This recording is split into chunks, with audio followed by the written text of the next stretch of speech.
नमस्कार। अगर बच्चों आप लोग कक्षा 12 के छात्र हैं और प्री बोर्ड परीक्षा 2026 और 27 की तैयारी कर रहे हैं तो ये वीडियो आपके लिए काफ़ी ज़्यादा इम्पोर्टेंट होने वाला है।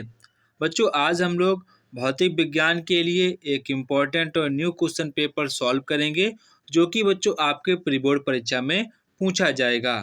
बच्चों ये क्वेश्चन पेपर आपका एनसीईआरटी पैटर्न पर आधारित है जो कि बच्चों आपके बोर्ड एग्जाम के लिए काफ़ी ज़्यादा इम्पोर्टेंट है। ठीक है, इसको आपको ध्यान रखना है।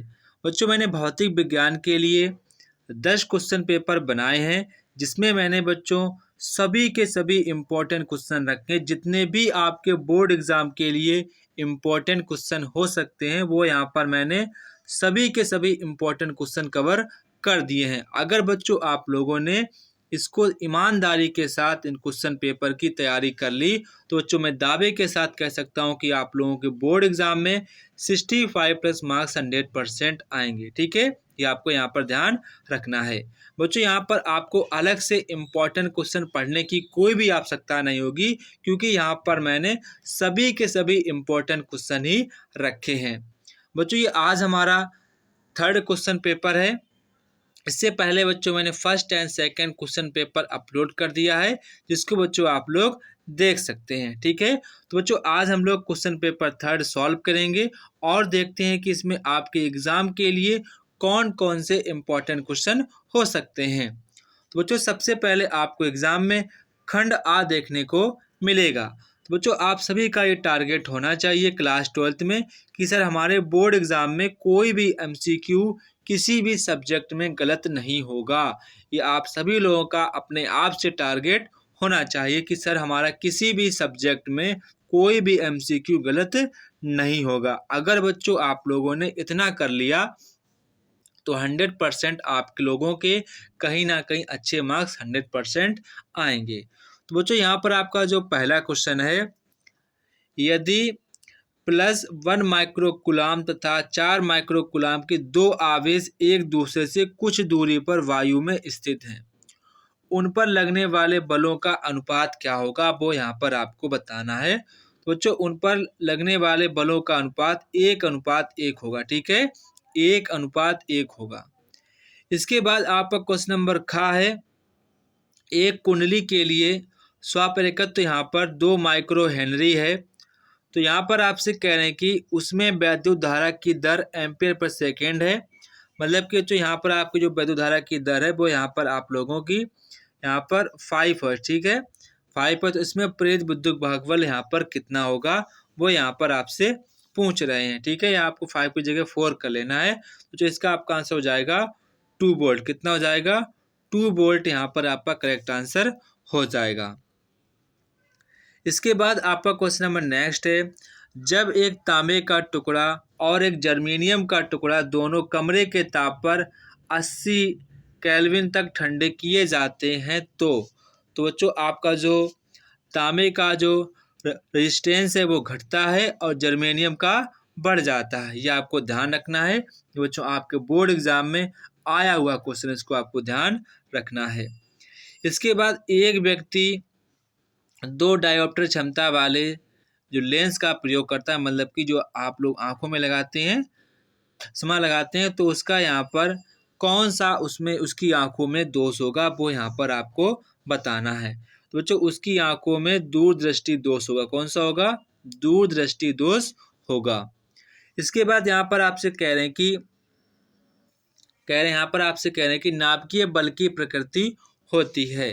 तो जो नाभिकीय बल की प्रकृति ना तो वैद्युतीय होती है, ना तो चुंबकीय होती, ना तो आपको थर्ड वाला। यहाँ पर आपके तीनों ऑप्शन गलत हैं। तो यहाँ पर आपका लास्ट वाला करेक्ट आंसर हो जाएगा इनमें से कोई नहीं।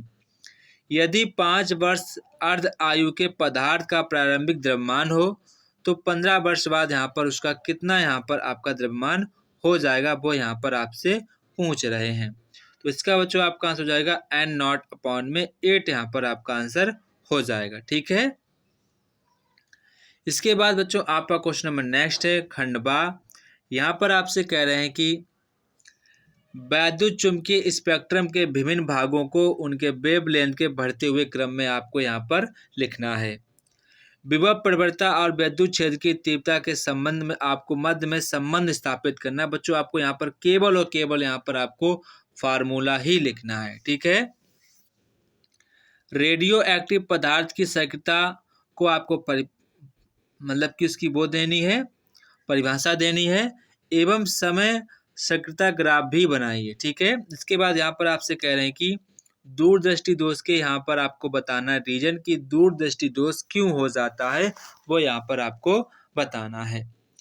इसके बाद यहाँ पर आपसे कह रहे हैं कि पॉजिटिव और नेगेटिव लॉजिक क्या होते हैं, उनके बारे में बताना है। बच्चों ये क्वेश्चंस आपके एग्जाम के लिए काफ़ी ज़्यादा इम्पोर्टेंट है।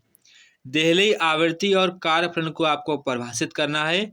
वेरी वेरी इंपॉर्टेंट क्वेश्चन, आप बोर्ड के एग्जाम के लिए बच्चों काफ़ी ज़्यादा ये इंपॉर्टेंट क्वेश्चन है। तो बच्चों यहाँ पर आपको जितने भी क्वेश्चंस आ रहे हैं काफ़ी अच्छी बात है। जो भी आपको क्वेश्चंस ना आ रहे हैं वो आप अभी अपनी बुक से या फिर अपनी कॉपी से अभी के अभी इसको तैयार कर लेना है। बच्चों सारे के सारे क्वेश्चंस आपके बोर्ड एग्जाम में आए हुए हैं, तो आप इनको अच्छे प्रकार से तैयार कर लेना है। इसके बाद आपका बच्चों खंड सा आता है, किसी वैद्युत द्विध्रुव के कारण उसकी अक्षीय स्थिति में किसी बिंदु पर वैद्युत क्षेत्र की तीव्रता का व्यंजक प्राप्त करना है।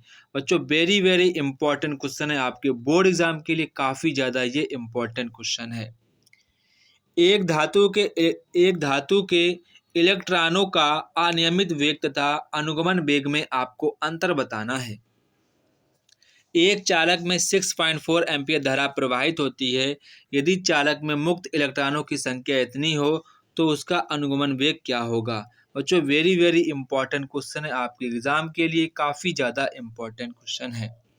इसके बाद यहाँ पर आपसे कह रहे हैं कि मैक्सवेल के चारों समीकरण लिखना है, उनके प्रयुक्त संकेतों को भी आपको समझाना है, ठीक है। ये उतना ज़्यादा इम्पोर्टेंट नहीं है। इसके बाद यहाँ पर आपसे कह रहे हैं कि 0.1 हेनरी का प्रेरकत्व 30 रेजिस्टेंस, और यहाँ पर जो आपका रेजिस्टेंस उसको श्रेणी क्रम में इतना दिया गया है, प्रत्यावर्ती वोल्टेज से जोड़ा जाता है या जोड़ा गया है। तो परिपथ में आपको प्रतिघात ज्ञात करनी है, प्रतिबाधा ज्ञात करनी, धारा का शिखर मान ज्ञात करना है, वोल्टेज तथा धारा के मध्य में आपको खंडांतर ज्ञात करना है, मतलब थीटा का मान यहाँ पर आपको ज्ञात करना है। वेरी वेरी इंपॉर्टेंट क्वेश्चन बच्चों आपके बोर्ड एग्जाम के लिए, ये काफ़ी ज़्यादा इंपॉर्टेंट क्वेश्चन है। इसके बाद यहाँ पर आपसे अथवा में कह रहे हैं, अगर आप ऊपर वाला ये नहीं कर पाते हैं तो अथवा वाला भी आप कर सकते हैं। एक लंबे सीधे तार 2 एम्पीयर विद्युत धारा प्रवाहित होती है। एक इलेक्ट्रॉन इतने मीटर पर सेकेंड के वेग से तार में 0.1 मीटर की दूरी पर गतिमान है। इलेक्ट्रॉन पर लगने वाले चुंबकीय बल का यहाँ पर आपको गणना करनी कि उस पर कितना बल लगेगा, आपको चुंबकीय बल यहाँ पर आपको बताना है। इसके बाद यहाँ पर आपसे खंडदाह है। खंडदाह यहाँ पर आपसे कह रहे हैं कि अनुचुंबकीय और प्रतिचुंबकीय पदार्थों परमाणु में क्या अंतर है, वो यहाँ पर आपको बताना है। एक अनुचुंबकीय पदार्थ की जो सुग्राहिता होती है वो 10⁻⁴ है। तो पदार्थ की आपेक्षिक चुंबकशीलता का यहाँ पर आपको मान ज्ञात करना है। वेरी इंपॉर्टेंट क्वेश्चन बच्चों, आपके बोर्ड एग्जाम के लिए काफ़ी ज़्यादा ये इंपॉर्टेंट क्वेश्चन है, ठीक है। अगर बच्चों आप कोई भी क्वेश्चन नहीं लगा पा रहे हैं तो बच्चों आप हमें टेलीग्राम पर मैसेज कर सकते हैं, ठीक है, जिसकी लिंक बच्चों आपको वीडियो के डिस्क्रिप्शन बॉक्स में मिल जाएगी। वहाँ पर आप हमें मैसेज कर सकते हैं, वहाँ पर हम सभी जो भी आप पूछेंगे उन सभी क्वेश्चंस के हम आपको आंसर प्रोवाइड कर देंगे, ठीक है। इसके बाद यहाँ पर जो आपसे कह रहे हैं कि एक आदर्श ट्रांसफर के प्राथमिक व जो आपकी सेकेंडरी कुंडली में फेरों की संख्या यहाँ पर आपको दी गई है। प्राथमिक कुंडली में इतना आपका वोल्टेज है, और आपका सेकेंड कुंडली में जुड़े यंत्र की जो आपकी प्रतिबाधा इतनी है। तो यहाँ पर कह रहे हैं प्राथमिक कुंडली में जोड़ी गई धारा का मान कितना होगा। वेरी वेरी इंपॉर्टेंट क्वेश्चन बच्चों, आपके बोर्ड एग्जाम के लिए ये काफ़ी ज़्यादा इंपॉर्टेंट क्वेश्चन है। इसके बाद यहाँ पर जो आपसे कह रहे हैं कि यल लंबाई के एक तार को मोड़कर समान रेडियस के n फेरों वाली कुंडली बनाई जाती है। यदि उसी एल लंबाई के तार को केवल n फेरा बनाया जाए तो कुंडली में 1 एम्पीयर धारा प्रवाहित करने पर केंद्र पर चुंबकीय बल B प्राप्त होता है। अब फेरों वाली कुंडली में धारा I एम्पीयर प्रवाहित करने पर चुंबकीय क्षेत्र का मान P के पदों में लिखना है, ठीक है। काफ़ी ज़्यादा टफ क्वेश्चन है, इसको आपको ध्यान रखना है। ऐसे ही क्वेश्चन बच्चों अब आपके एग्जाम में पूछे जाते हैं। इसके बाद यहाँ पर आपसे कह रहे हैं कि एक परमाणु में एक इलेक्ट्रॉन के नाभिक के चारों ओर इतने मीटर पर सेकेंड के वेग से 0.7 एंगस्ट्रॉन रेडियस की कक्षा में घूम रहा है, तो इसके तुल्य वैद्युत धारा व चुंबकीय आघूर्ण का यहाँ पर आपको मान ज्ञात करना है। वेरी इंपॉर्टेंट क्वेश्चन है, इसको आपको अच्छे प्रकार से सॉल्व करना है। इसके बाद यहाँ पर आपसे कह रहे हैं कि जल में रखी 10 ओम के रेजिस्टेंस की कुंडली में 10 मिनट तक 0.5 एम्पीयर धारा प्रवाहित करने पर तापमान 1 डिग्री सेल्सियस बढ़ता है। यदि समस्त ऊर्जा जल को गर्म करने के लिए व्यय होती है तो जल का द्रव्यमान यहाँ पर आपको ज्ञात करना है। वेरी वेरी इंपॉर्टेंट क्वेश्चन, ये बच्चों आपके एग्जाम में ये आया हुआ क्वेश्चन है, ठीक है। इसको आप अच्छे प्रकार से तैयार कर लेना है। इसके बाद यहाँ पर आपसे कह रहे हैं कि एक पतले समोत्तल लेंस की उत्तल पृष्ठ की त्रिज्या 20 सेंटीमीटर, उसके पदार्थ का अपवर्तनांक कितना है, तो यहाँ पर आपको लेंस की फोकस दूरी ज्ञात करनी है। लेंस से 80 सेंटीमीटर दूरी पर रखे पिन के जो इमेज की दूरी ज्ञात कीजिए। यहाँ पर उसका आपको आरेख भी खींचना है।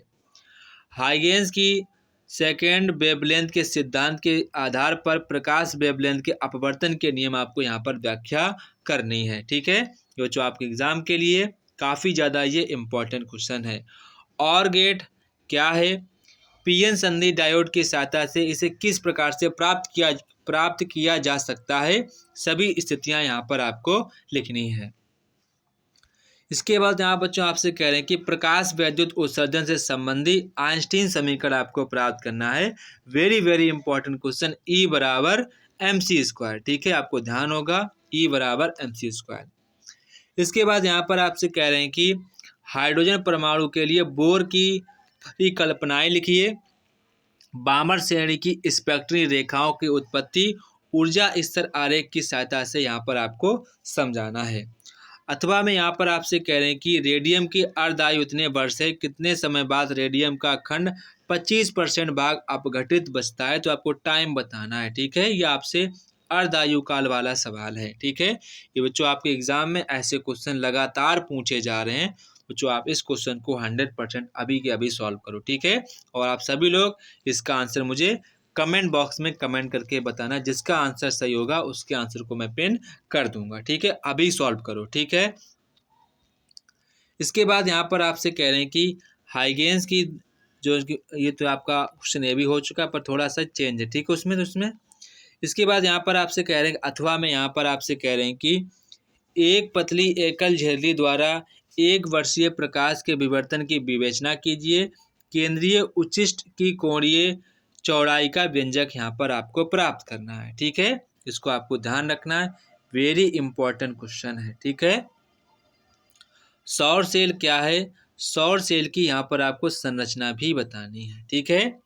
इसके बाद आपका क्वेश्चन नंबर अथवा में है। यहाँ पर कह रहे हैं कि समतल उत्तल लेंस का व्यास 6 सेंटीमीटर है, मोटाई इतनी है, तो लेंस की फोकस दूरी ज्ञात कीजिए। लेंस के पदार्थ के प्रकाश की चाल 2 × 10⁸ मीटर प्रति सेकेंड है, तो यहाँ पर आपको उसकी फोकस दूरी लेंस की ज्ञात करनी है। ये बच्चों इंपॉर्टेंट क्वेश्चन को आपको ध्यान से सॉल्व करना है। एक समान वैद्युत क्षेत्र में स्थित वैद्युत द्विध्रुव पर लगने वाले बलयुग्म के बल आघूर्ण के लिए आपको व्यंजक प्राप्त करना है। इसकी सहायता से वैद्युत आघूर्ण की परिभाषा भी आपको देनी है, ठीक है। इसके बाद आपसे अथवा में कह रहे हैं कि अल्फा कण के प्रकीर्णन का प्रयोग का वर्णन कीजिए। इस प्रयोग से प्राप्त जितने भी आपके रिजल्ट रहे हैं पर आधारित रदरफोर्ड का परमाणु मॉडल आपको बताना है। वेरी वेरी इंपॉर्टेंट क्वेश्चन आपके बोर्ड एग्जाम के लिए काफ़ी ज़्यादा बच्चों इंपॉर्टेंट क्वेश्चन है। इसके बाद यहाँ पर आपसे कह रहे हैं कि पीएन संधि डायोड के लिए अग्रदिशत अभिनत एवं उत्क्रम अभिनत से क्या तात्पर्य है। यह पूर्ण तरंग दृष्टकारी के रूप में कैसे प्रयुक्त होता है वो यहाँ पर आपको बताना है। साथ साथ बच्चों आपको इसका परिपथ आरेख भी आपको बनाकर समझाना है, ठीक है बच्चों। ये आपके एग्जाम के लिए काफ़ी ज़्यादा इम्पोर्टेंट क्वेश्चन है। इसके बाद बच्चों आपका लास्ट क्वेश्चन है जो कि आपका अथवा में है। व्हीटस्टोन सेतु का परिपथ आरेख खींचिए तथा संतुलन के प्रतिबंध का व्यंजक प्राप्त कीजिए। P/Q बराबर में R/S ये यहाँ पर आपका रहता है। सेल तथा धारक मापी की स्थिति को आपस में अगर बदल दें तो संतुलन की स्थिति पर क्या प्रभाव पड़ेगा वो यहाँ पर आपको बताना है। ठीक है बच्चों, ये वाला इतना ज़्यादा इम्पोर्टेंट नहीं है, इतना ही आपका इम्पोर्टेंट है जो यहाँ पर मैंने पहले लाइन में लिखा है। ठीक है, इसको आपको तैयार करना है। ठीक, इतना आपको ये इम्पोर्टेंट इतना नहीं है, सिर्फ यहाँ पर आपको इतना वाला ही तैयार करना है। व्हीटस्टोन सेतु का परिपथ आरेख कीजिए और इसको बैलेंस होने के लिए आपको व्यंजक प्राप्त करना है। ठीक है बच्चों, तो बच्चों ये था हमारे क्लास 12 का फिजिक्स का एक इम्पॉर्टेंट और न्यू क्वेश्चन पेपर क्लास 12 का। बच्चों आज हमारा थर्ड क्वेश्चन पेपर था, जो इसके बाद आपका फोर्थ आएगा, फिर 6, 7, 8, 9, 10। बच्चों ऐसे आपके 10 क्वेश्चन पेपर अपलोड किए जाएंगे। बच्चों इससे पहले मैंने question paper number first and second question paper मैंने अपलोड कर दिया, जिनको आप लोग जल्दी देख लेना है। ठीक है, अब बच्चों आपके 3 क्वेश्चन पेपर अपलोड हो गए हैं। अब बच्चों कल आपका क्वेश्चन पेपर नंबर 4 जल्दी अपलोड किया जाएगा। तो जय हिंद बच्चों, अगर बच्चों आपको पेपर अच्छा लगा हो तो कमेंट बॉक्स में कमेंट करके बताएं कि आपको पेपर कैसा लगा है। तो जय हिंद बच्चों, फिर मिलते हैं अपने नेक्स्ट वीडियो पर।